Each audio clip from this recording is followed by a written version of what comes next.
नमस्कार दोस्तों, मेरा नाम है सौरभ शर्मा और आप सबका स्वागत है हमारे इस यूट्यूब चैनल पवित्र एजुकेशन पॉइंट पर। देखिए दोस्तों, प्रीवियस वीडियो में हम जालौर के चौहान कंप्लीट कर चुके थे, ठीक है। लेकिन आप एक पॉइंट और याद रखना, जालौर के चौहानों के बारे में काफ़ी बार पूछ लिया जाता है। मैंने आपको बताया था कि 1311 में जालौर जो था उस पर अलाउद्दीन खिलजी का अधिकार हो गया था, ठीक है। उसके बाद क्या हुआ, उसके बाद 1311 में ही उसने क्या किया, उसका जब अधिकार हो गया था उस जालौर दुर्ग पर, उसने जालौर दुर्ग का नाम चेंज कर दिया था, ठीक है। 1311 में क्या किया था उसने, नाम चेंज, जालौर दुर्ग का क्या कर दिया, नाम चेंज कर दिया, जालौर दुर्ग का नाम बदल दिया। और क्या कर दिया नाम बदलकर, जलालाबाद, जलालाबाद, ठीक है। आप ये याद रखना, पूछ लिया जाता है काफी बार। 1311 में जालौर दुर्ग का नाम बदलकर क्या कर दिया अलाउद्दीन खिलजी ने, जलालाबाद।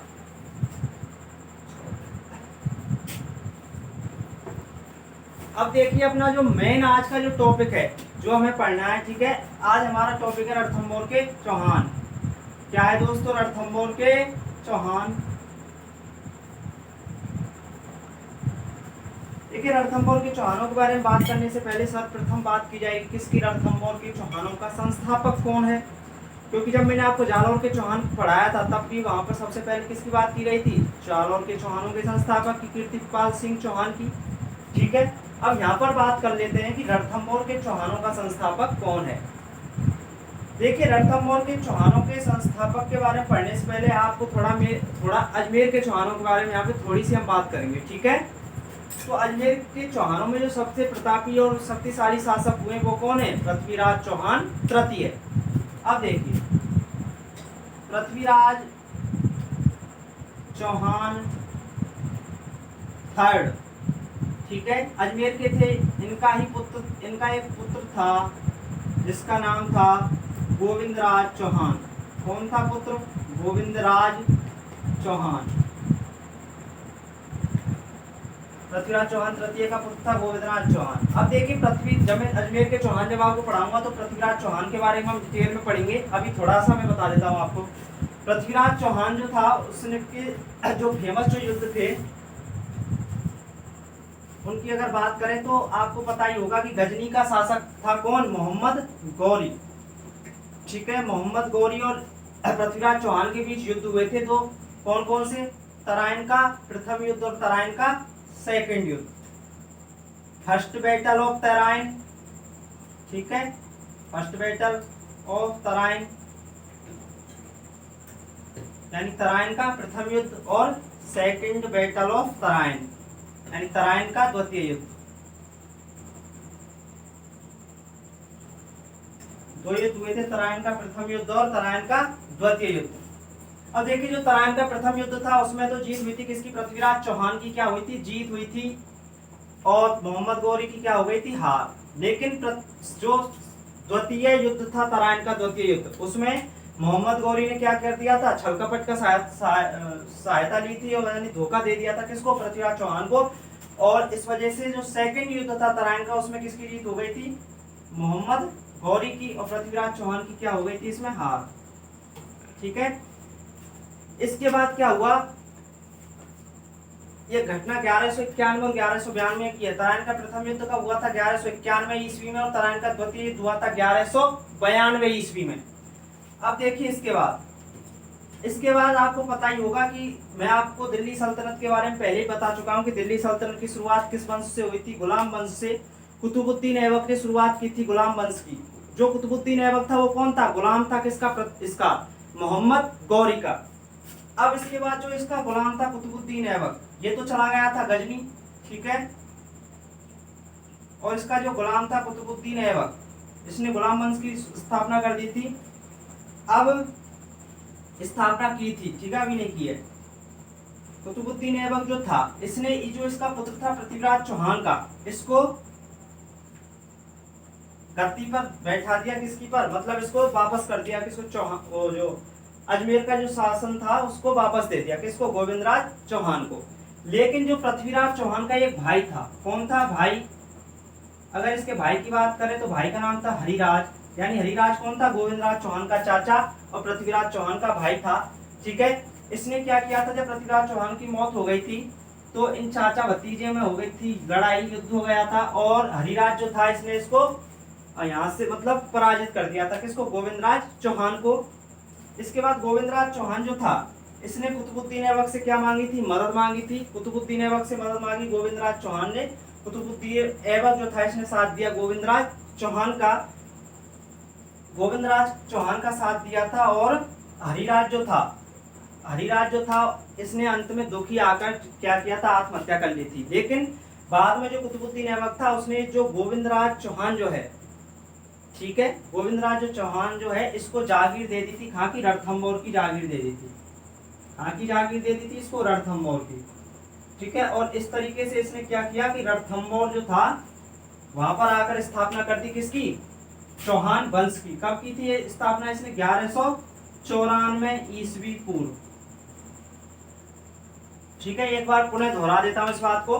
पृथ्वीराज चौहान का पुत्र था कौन? गोविंदराज चौहान, जो संस्थापक है किसका? रणथंभौर के चौहानों का। कब की थी स्थापना? 1194 ईस्वी पूर्व। ठीक है, युद्ध हुआ था पृथ्वीराज चौहान के भाई हरिराज और गोविंदराज चौहान के बीच, जिसमें हरिराज ने इसको हरा दिया था गोविंदराज चौहान को। बाद में गोविंदराज चौहान ने मदद मांगी थी। किससे? कुतुबुद्दीन ऐबक से। कुतुबुद्दीन ऐबक ने साथ दिया था गोविंदराज चौहान का, और जो इसका चाचा था हरिराज इसने अंत में क्या कर ली थी? आत्महत्या कर ली थी। ठीक है, इसके बाद गोविंदराज चौहान को किस जागीर दे दी गई? कहाँ की? रणथंभौर की। किसने दी? कुतुबुद्दीन ऐबक ने।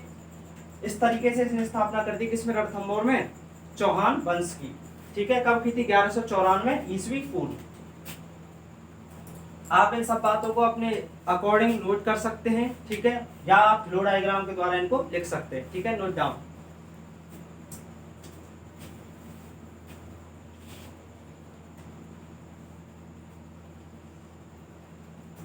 उम्मीद है आपने इसको नोट कर लिया होगा।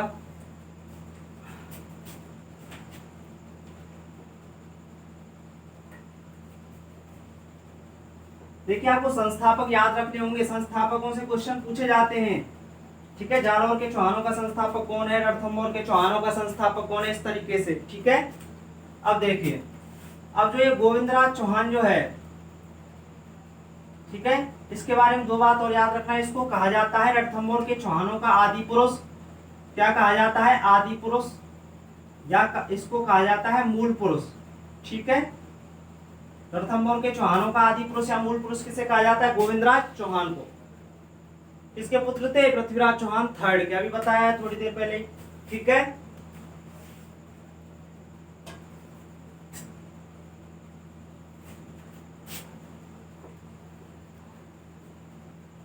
अब देखिए, अब इसके बाद आगे चलते हैं।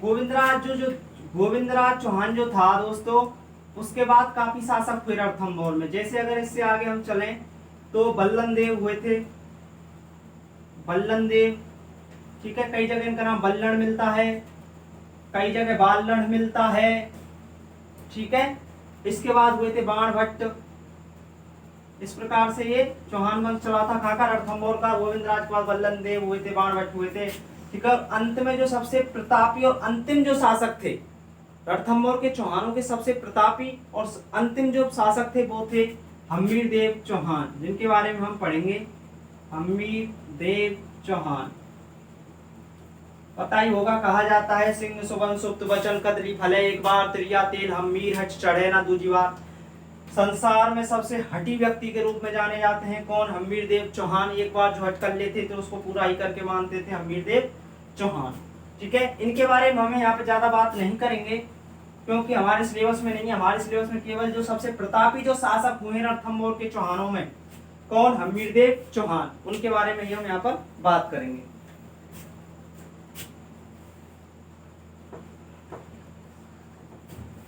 अब देखिए, अपना आता है कौन? हम्मीर देव चौहान।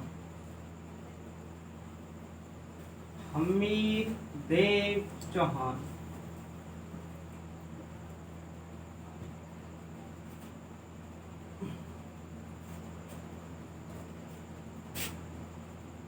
देखिए, इनके पिता थे जैत्र सिंह।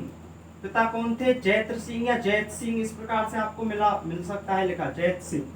ठीक है, कई जगह जैत्र सिंह भी मिलता है। ठीक है, पिता थे इनके जैत सिंह। अगर इनके शासन काल की बात करें तो इन्होंने शासन किया था 1282 ईस्वी से 1301। ठीक है। अब देखिए और कुछ बातें आपको इनके बारे में याद रखनी है। इनको हट्टी हम्मीर के नाम से जाना जाता है इतिहास में। ठीक है, क्या नाम, किस नाम से जाना जाता है? हट्टी हम्मीर। जो हट कर लेते थे उसको पूरा ही करके मानते थे। इसके अलावा ये विशेष विशेष प्रकार के यज्ञ करवाया करते थे। ठीक है, उन यज्ञों को बोला जाता था कोटीय यज्ञ। कौन से यज्ञ? कोटीय यज्ञ या कोटीय जन यज्ञ, इस प्रकार से।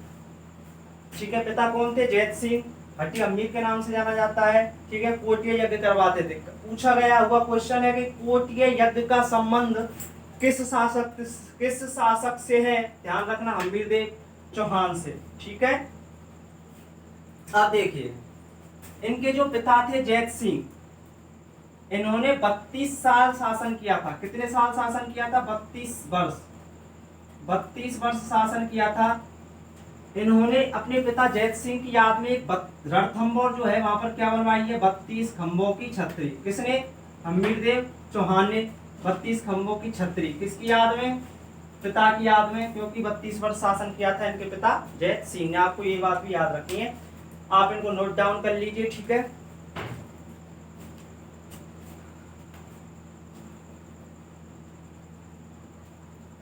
अब देखिए, उम्मीद है आपने इसको लिख लिया होगा।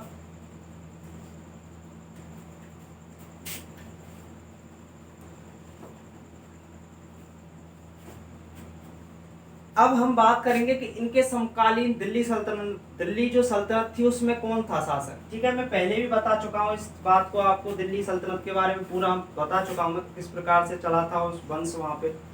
आपको पता ही होगा 1206 से 1290 ईस्वी तक किस वंश का शासन था वहां पर? गुलाम वंश का।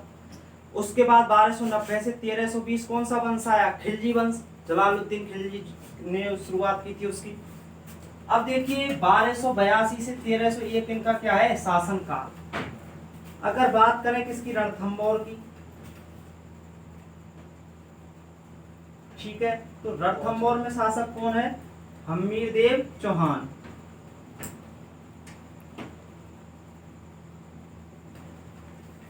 और अब जो मैं घटना आपको बता रहा हूं, ये घटना है दोस्तों 1291 ईस्वी की। कब की है दोस्तों? 1291 ईस्वी की। रणथंभौर में आपको पता ही है इनका शासनकाल 1282 से 1301 है।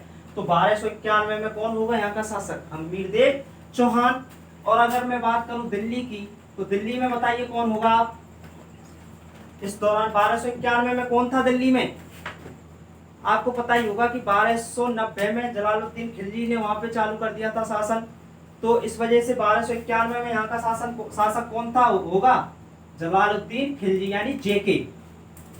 1291 की घटना है। रणथंभौर का कौन शासक है? हम्मीरदेव चौहान। दिल्ली का कौन है? जलालुद्दीन खिलजी। अब देखिएगा,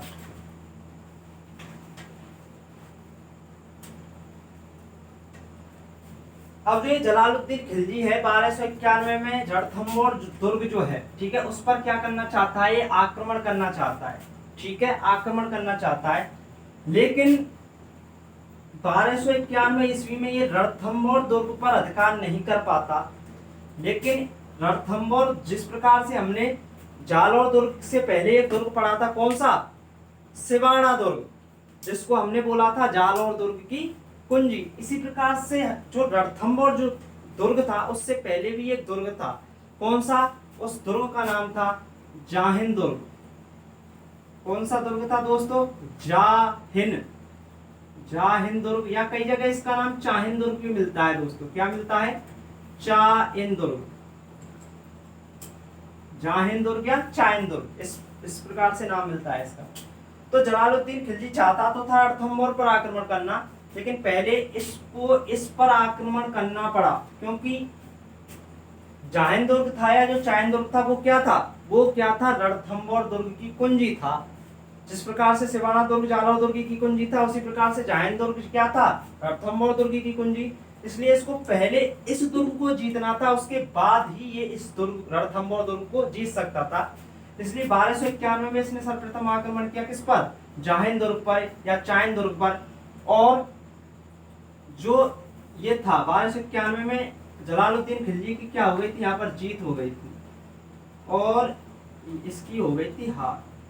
यानी जाहिन दुर्ग पर अधिकार किसका हो गया था, जलालुद्दीन खिलजी का। कब, 1291 ईस्वी। लेकिन इसके बाद ये जो है इस पर अधिकार नहीं कर पाया, किस पर, रणथंभौर दुर्ग पर। रणथंभौर दुर्ग पर ये अधिकार करने में असफल रहा था। इसने काफी प्रयास किए थे लेकिन जाहिन को तो जीतने में सफल रहा, जाहिन दुर्ग को तो, लेकिन रणथंभौर दुर्ग को ये नहीं जीत पाया।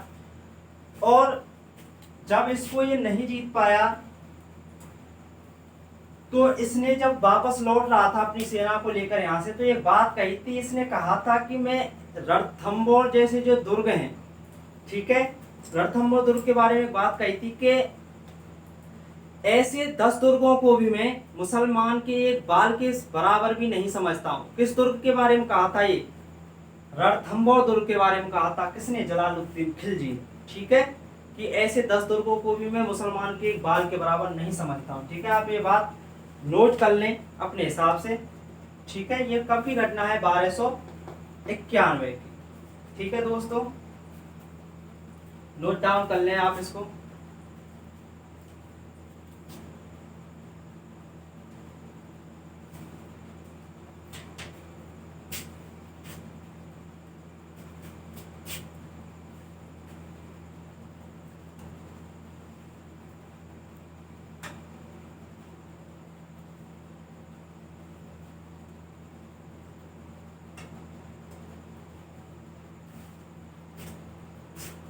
अब देखिए, अब आपको पता ही होगा कि 1296 में जो अलाउद्दीन खिलजी था उसने जलालुद्दीन खिलजी को मार दिया था और खुद बन गया था दिल्ली का शासक। ठीक है, 1296 में आपको पता ही होगा। अब अगली जो घटना है दोस्तों वो कब की है, 1299 की। ठीक है, 1299 की घटना है। लेकिन इससे 1299 की जो घटना है उससे कुछ समय पहले की एक और घटना है। ठीक है, उसके बारे में हम यहाँ पे थोड़े डिस्कस करेंगे पहले। ठीक है, देखिए हुआ क्या था कि 1296 में बन गया था शासक अलाउद्दीन खिलजी दिल्ली का। उसके बाद अलाउद्दीन खिलजी जो था, ठीक है दोस्तों, किसकी बात कर रहा हूं मैं, अलाउद्दीन खिलजी की। ये था ये था अलाउद्दीन खिलजी।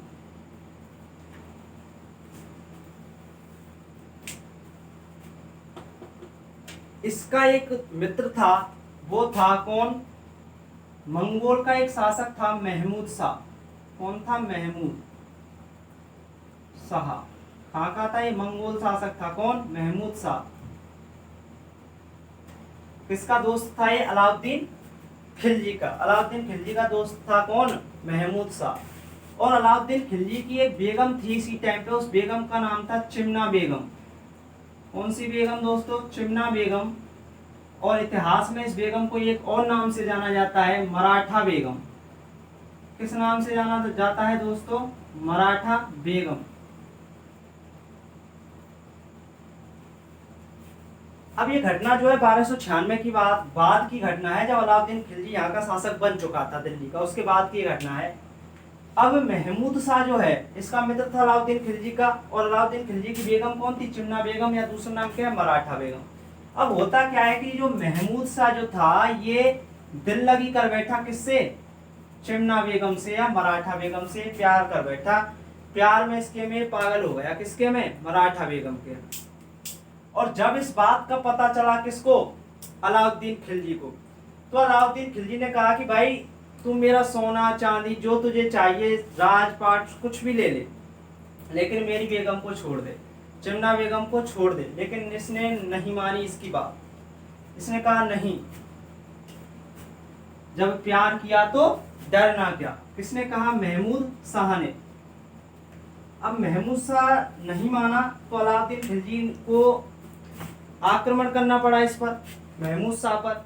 और ये महमूद शाह जो था भागकर यहां से कहां पर आ गया, रणथंभौर। कहां गया दोस्तों, रणथंभौर। और रणथंभौर में आपको पता ही है शासक कौन है, हम्मीर देव चौहान। और हमीरदेव जो चौहान जो था उससे इसने मांगी थी शरण, भाई ऐसे ऐसे अलाउद्दीन खिलजी ने मुझ पर आक्रमण कर दिया है, मुझे आप शरण दीजिए। हमीरदेव चौहान ने इसको दे दी थी, किसको शरण दे दी थी, किसको, महमूद शाह को। और जब इस बात का पता अलाउद्दीन खिलजी को चला कि भाई रणथंभौर के शासक हमीरदेव चौहान ने शरण दे दी है, किसको, महमूद शाह को, तो अलाउद्दीन खिलजी ने कहा कि आप महमूद शाह को मुझे लौटा दीजिए। लेकिन हमीरदेव चौहान जो था उसने बिल्कुल इनकार कर दिया। उसने कहा कि मेरी शरण में आए हुए को मैं आपको नहीं दे सकता, ठीक है, चाहे इसके लिए मुझे अपने आपसे युद्ध ही क्यों ना करना पड़े, लेकिन मैं महमूद शाह को नहीं दे सकता, वो मेरी शरण में आया है, ठीक है। अब कुछ इतिहासकार मानते हैं कि इस ही वजह से अलाउद्दीन खिलजी ने आगे चलकर आक्रमण किया था, किस पर, रणथंभौर पर। इसी बात से वो नाराज था कि हमीरदेव चौहान ने शरण दे दी थी, किसको, महमूद शाह को। इसी वजह से बाद में अभी 1299 की जो अगली हम घटना पढ़ेंगे इसी वजह से हुई थी, क्योंकि अलाउद्दीन खिलजी क्या था, नाराज हो गया था, किससे, हमीरदेव चौहान से। अब दोस्तों अगली जो घटना हम पढ़ेंगे वो होगी 1299 की। अब देखेंगे 1299 में कैसे क्या हुआ था। अब देखिए आप,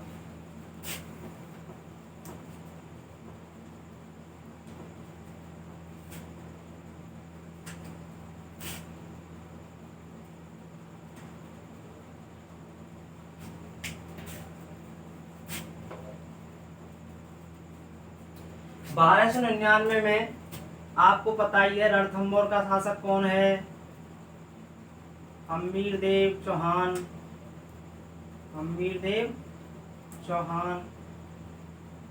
और इधर अपना दिल्ली का शासक कौन है दोस्तों, अलाउद्दीन खिलजी यानी एके, ठीक है। अब इसके सेनापति थे, आपको पता ही होगा, जब मैंने आपको बताया था जालौर के चौहान जब पढ़ाए थे तब बताया था, उलूग खां और नुसरत खां। उलूग खां और नुसरत खां, इसने इन दोनों को आक्रमण करने के लिए भेजा, किस पर, हमीरदेव चौहान पर। लेकिन आपको पता ही होगा, मैं पहले भी बता चुका हूं आपको, ठीक है, कि रणथंभौर दुर्ग पर आक्रमण करने से पहले आपको कहाँ आक्रमण करना होगा, जाहिन दुर्ग पर, ठीक है, क्योंकि उसको कहा जाता है रणथंभौर दुर्ग की कुंजी। अब हमीरदेव चौहान के भी दो सेनापति थे, उनका नाम था, अगर इनके सेनापतियों की बात करें तो भीम सिंह और धर्म सिंह, ठीक है, भीम सिंह और धर्म सिंह। 1299 घटना है, रणथंभौर का शासक हमीरदेव चौहान के सेनापति कौन है, ये इसके सेनापति हैं साहब,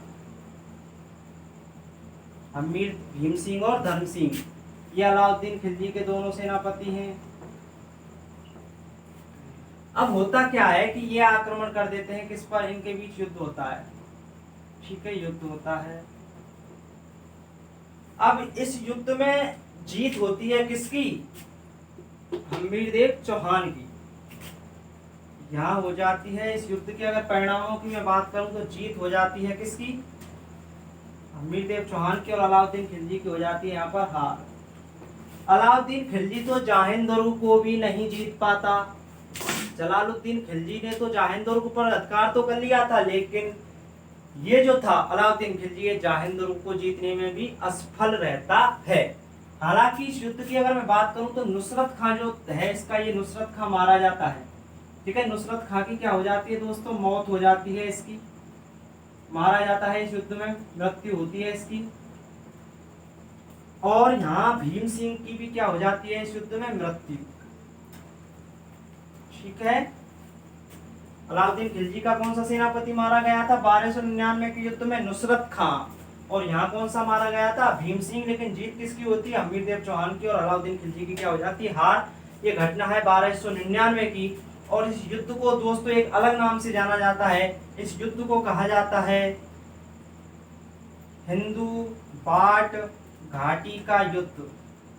हिंदू बाट घाटी का युद्ध कहा जाता है दोस्तों इस युद्ध को, आप याद रखना है, हिंदू बाट घाटी का युद्ध। इन सारी चीज़ों को मैं पहले काफ़ी बार बोल चुका हूँ, आप अपने हिसाब से नोट डाउन कर लीजिए, अपने हिसाब से आप नोट्स प्रिपेयर कर लें। पॉज कर वीडियो को रोक रोक कर आप जिस तरीके से एक सेंटेंस को सुनकर अपने हिसाब से इन चीज़ों को लिख सकते हैं। लेकिन एसटीसी में केवल ऊपरी लेवल से पूछा जाता है, डायरेक्ट ऐसे ही पूछा जाएगा कि 1299 में जो हिंदुवाद घाटी का युद्ध था उसमें अलाउद्दीन खिलजी के सेनापति कौन थे, रणथंभौर के जो अमीरदेव चौहान के सेनापति कौन थे, नुसरत खां मारा गया था, ऐसे वगैरह वगैरह ये सारे क्वेश्चन ही पूछे जाते हैं। ठीक है, आप नोट डाउन कर लीजिए इन चीजों को।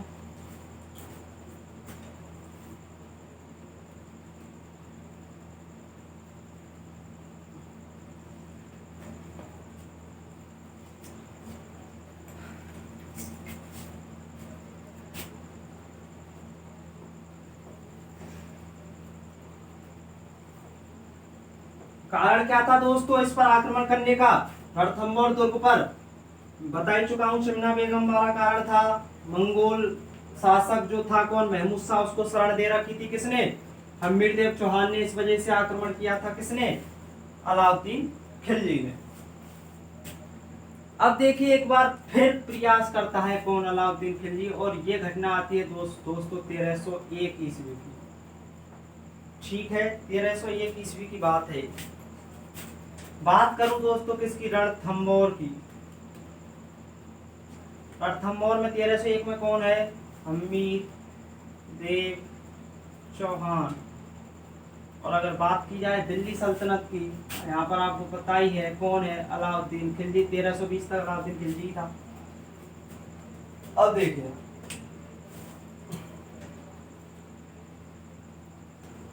इस ये जो युद्ध हुआ था 1301 में, इससे लगभग 1 साल पहले से ही जो अलाउद्दीन खिलजी की सेना थी उसने घेर लिया था किसको, रणथंभौर दुर्ग को सीधे ही। ठीक है, हालांकि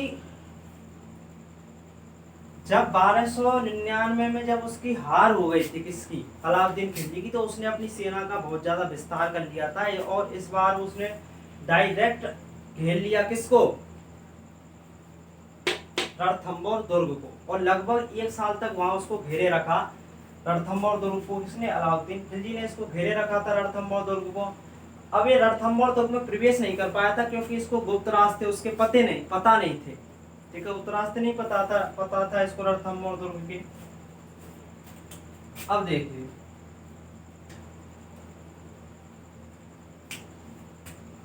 1301 में इसके अगर मैं सेनापति की बात करूं, इसके सेनापति थे अमीरदेव चौहान के कौन कौन, रणमल और रत्रीपाल या रतिपाल, कुछ ऐसा नाम आपको मिल सकता है, रत्रीपाल भी मिल सकता है या रतिपाल, रणमल और रतिपाल या रत्रीपाल। ठीक है, ये सेनापति थे किसके, अमीरदेव चौहान के। और अलाउद्दीन खिलजी इस बार स्वयं आया था। ठीक है, स्वयं ने ही घेरा दे रखा था किसका, रणथंभौर दुर्ग का। अब होता क्या है कि इसको लगता है कि यार ऐसे तो काम चलेगा नहीं, 1 साल बीत चुका है, अब तक कुछ गुप्त रास्तों का पता नहीं चल पा रहा है। तो इसने अलाउद्दीन खिलजी ने क्या किया कि जो रणमल और रत्रीपाल जो इसके सेनापति थे किसके, अमीरदेव चौहान के, इनके पास संधि का प्रस्ताव भेजा और इनको लालच दे दिया कि भाई गद्दी का लालच दे दिया। और इन्होंने क्या किया, ये लालच में फंस गए अलाउद्दीन खिलजी के में, और इन दोनों ने क्या कर दिया दोस्तों, यहाँ पर विश्वासघात कर दिया किस पर, किसके साथ, हमीरदेव चौहान के साथ। और ये दोनों जाकर मिल गए किसमें, अलाउद्दीन खिलजी के साथ मिल गए। अलाउद्दीन खिलजी के साथ दोनों मिल गए कौन, रणमल और रत्रीपाल। ठीक है, और इन्होंने गुप्त रास्ते बता दिए किसके, रणथंभौर दुर्ग के। किसके लिए, अलाउद्दीन खिलजी के लिए इन्होंने गुप्त रास्ते बता दिए।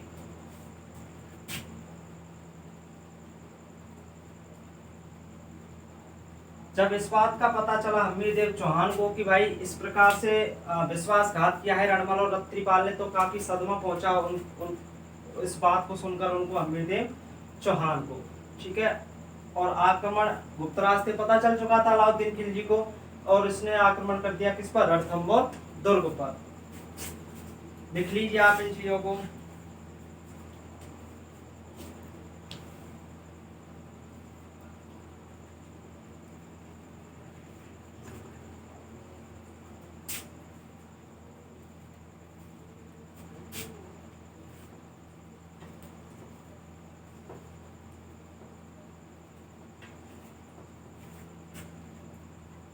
अब देखिए, मैंने अभी बताया था कि लगभग 1 साल पहले से ही घेरा दे रखा था। किसने? अलाउद्दीन खिलजी की सेना ने घेर रखा था रणथंभौर दुर्ग को, चारों तरफ से घेर रखा था। इसलिए वो जो प्रजा थी वहाँ की रणथंभौर की, या फिर जो वहाँ के साथ सामंत वगैरह थे, वो वहाँ दुर्ग से बाहर नहीं जा सकते थे। ठीक है। अब 1 साल बीत गया था, तो इतने समय तक ये पॉसिबल नहीं था कि मतलब दुर्ग से बाहर ही ना निकले लोग। ठीक है। इसलिए फिर अमीरदेव चौहान ने सोचा कि अब ज्यादा टाइम तक हम दुर्ग के अंदर नहीं रह सकते, अब हमें युद्ध करना ही होगा। किससे? अलाउद्दीन खिलजी से। ठीक है। तो 11 जुलाई 1301, कब की बात है? 11 जुलाई 1301 के दिन अलाउद्दीन जो वो था हमीरदेव चौहान ने दरवाजे खोल दिए दुर्ग के, और युद्ध करने किससे चले गए? अलाउद्दीन खिलजी से। और जो हमीरदेव चौहान थे, हमीरदेव चौहान, इन्होंने किया था केसरिया। क्या कर लिया था? केसरिया। मैं बता ही चुका हूं केसरिया क्या होता है, प्रीवियस वीडियो अगर नहीं देखे तो आप वहां देख लें। और इनकी जो पत्नी थी, ठीक है, इनकी अगर रानी की बात करूं, इनकी रानी कौन थी? रंगादे। इनकी रानी का नाम क्या है? रंगादे। रंगादे जो थी, इसने कर लिया था दोस्तों जौहर। क्या कर लिया था? जौहर। हमीरदेव चौहान ने क्या कर लिया? केसरिया। ठीक है। अब मैं आपको पहले ही बता चुका हूं कि जब जौहर और केसरिया एक साथ होते थे तो इसको बोला जाता था क्या? साका। ठीक है। और जो ये जो साका था, ये रणथंभौर का नहीं बल्कि राजस्थान का क्या था? प्रथम साका था। राजस्थान का प्रथम साका दोस्तों कब हुआ? 1301 ईस्वी को। कहां पर हुआ? रणथंभौर में। हमीरदेव चौहान जो था उसने कर लिया था केसरिया, पत्नी ने कर लिया था क्या? जौहर। ठीक है। इस प्रकार से साका हुआ था। और अगर हमीरदेव चौहान की दोस्तों एक पुत्री भी थी, ठीक है, जिसका नाम था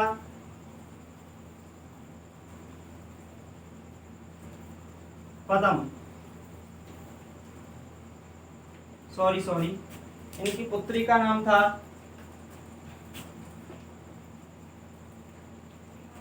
देवल। इनकी पुत्री थी देवल। उसने यहाँ पर रणथंभौर दुर्ग में ही एक तालाब है, पदम तालाब, उसमें डूबकर आत्महत्या कर ली थी युद्ध से एक दिन पहले। ठीक है।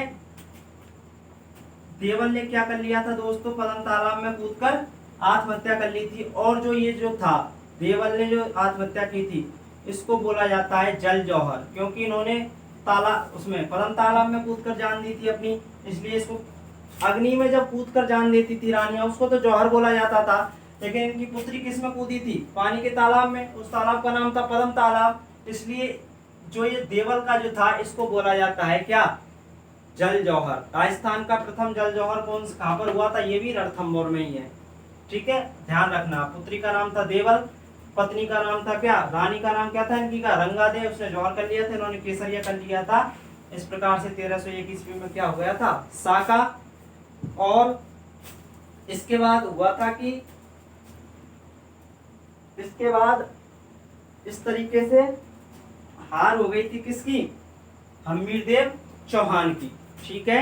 हमीरदेव चौहान की अगर मैं आपको बताऊं तो लगभग 17 युद्ध लड़े थे अपने जीवन काल में। केवल ये ही वो युद्ध था जिसमें ये हारे थे।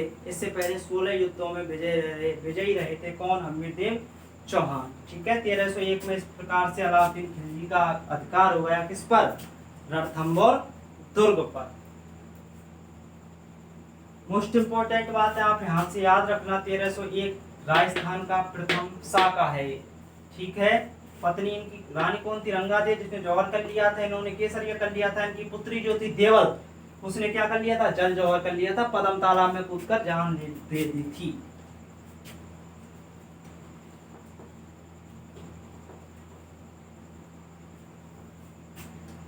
अब देखिए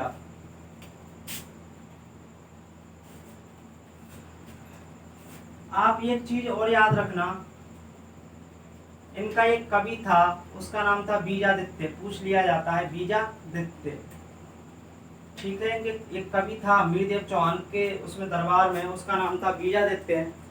और एक बात, अब यहाँ पे मैं जो कुछ मोस्ट इम्पोर्टेंट क्वेश्चंस हैं जो काफी बार पूछ लिए जाते हैं उनके बारे में बात कर रहा हूँ। 1301 ईस्वी में मैंने अभी आपको बताया था कि अधिकार कर लिया था किसने, अलाउद्दीन खिलजी ने। रणथंभौर पर जीत हो गई थी अलाउद्दीन खिलजी की। उसके बाद जो अमीर खुसरो था, अमीर खुसरो जो था, ठीक है, उसने अलाउद्दीन खिलजी की जीत के बाद कहा था, क्या कहा था कि आज कुफ्र या कुफ्र, आज कुफ्र का गढ़ इस्लाम का घर हो गया। अमीर खुसरो ने कहा था अलाउद्दीन खिलजी की जीत के बाद कि आज कुफ्र का गढ़ इस्लाम का, कुफ्र का गढ़ आज इस्लाम का घर हो गया है। ये कथन ये किसने कहा था? अमीर खुसरो ने कहा था 1301 में जब जीत हो गई थी अलाउद्दीन खिलजी की। और आप एक बात और याद रखना रणथंभौर दुर्ग के बारे में, रणथंभौर दुर्ग के बारे में आप एक बात और याद रखना, अबुल फजल ने इस दुर्ग के बारे में एक बात कही है कि राजस्थान के सारे दुर्ग नंगे हैं। कैसे हैं? नंगे हैं। केवल रणथंभौर दुर्ग, केवल कौन सा दुर्ग? रणथंभौर दुर्ग, केवल रणथंभौर दुर्ग बख्तरबंद है। कैसा दुर्ग है ये? बख्तरबंद।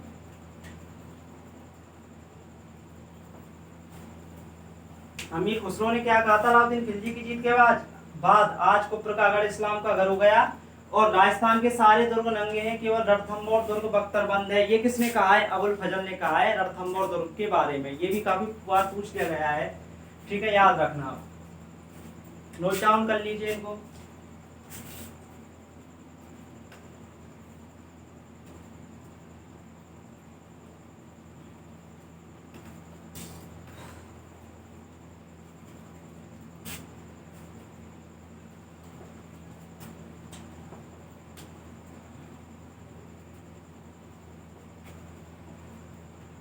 अब देखिए, अगर स्रोतों की बात करूं कि इन जो रणथंभौर के चौहान जो हैं इनके बारे में जानकारी कहाँ से मिलती है, या अमीरदेव चौहान के बारे में हमें जानकारी कहाँ से मिलती है, स्रोत क्या है इसकी जानकारी के, तो अगर बात करें किसकी जानकारी के स्रोतों की, इन युद्धों के बारे में कहाँ से जानकारी मिलती है, जानकारी के स्रोत कौन से हैं अपने, देखिए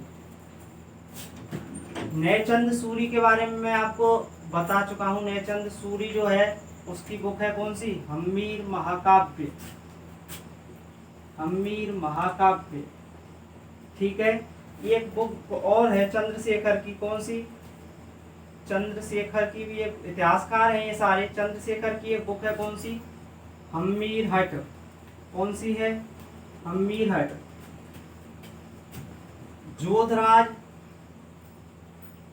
और सारंगधर, ये दो इतिहासकार हुए। कौन कौन से? जोधराज और सारंगधर। इन दोनों ने मिलकर लिखा है किसको? हम्मीर रासो को, ठीक है, हम्मीर रासो। ये सारी बुकों से हमें जानकारी मिलती है किसके बारे में? अमीरदेव चौहान के बारे में। किस किस से? नैचंद सूरी की बुक हम्मीर महाकाव्य से, चंद्रशेखर की हम्मीर हट से, जोधराज और सारंगधर की हम्मीर रासो से। एक बात है आप यहाँ पे ध्यान रखना, कभी कभी कंफ्यूजन हो जाता है। जय सिंह सूरी, ये मोस्ट इम्पोर्टेंट, चलो मैं इसको ऊपर लिख देता हूँ, थोड़ा आपने लिख लिया होगा इसको।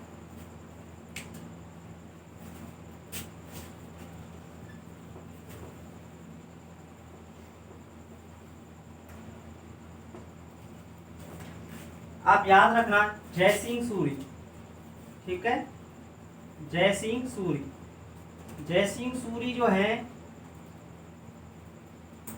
जय सिंह सूरी जो है उनकी भी एक बुक है कौन सी? हम्मीर मद मर्दन, ठीक है। आपको ऐसा लगेगा नाम से हम्मीर मद मर्दन के इसमें अमीरदेव चौहान के बारे में जानकारी मिलती है, लेकिन ऐसा नहीं है। यहाँ पर जो हम्मीर है ये वो हम्मीर नहीं, ये अमीरदेव चौहान के बारे में नहीं है, ठीक है।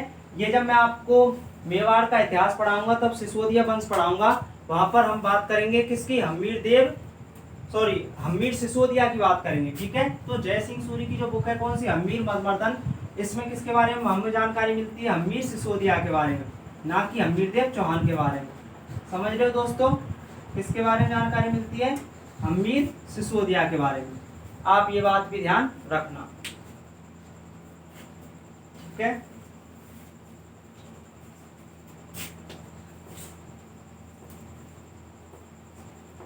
देखिए दोस्तों, ये अपना टॉपिक था कौन सा, रणथंभौर के चौहान। ये कंप्लीट हो चुका है। आपके एसटीसी में केवल इतने ऐसे ही क्वेश्चन पूछे जाते हैं। ठीक है, आप हमने देखिए अब क्या क्या पढ़ाई, एक बार प्रीव्यू करा देता हूँ आपको। मैंने संस्थापक के बारे में बात की थी, गोविंदराज चौहान के बारे में। उनके पिता कौन थे, पृथ्वीराज चौहान तृतीय थे। ठीक है, ये बात की थी। उसके बाद 1291 की घटना की थी जलालुद्दीन खिलजी वाली।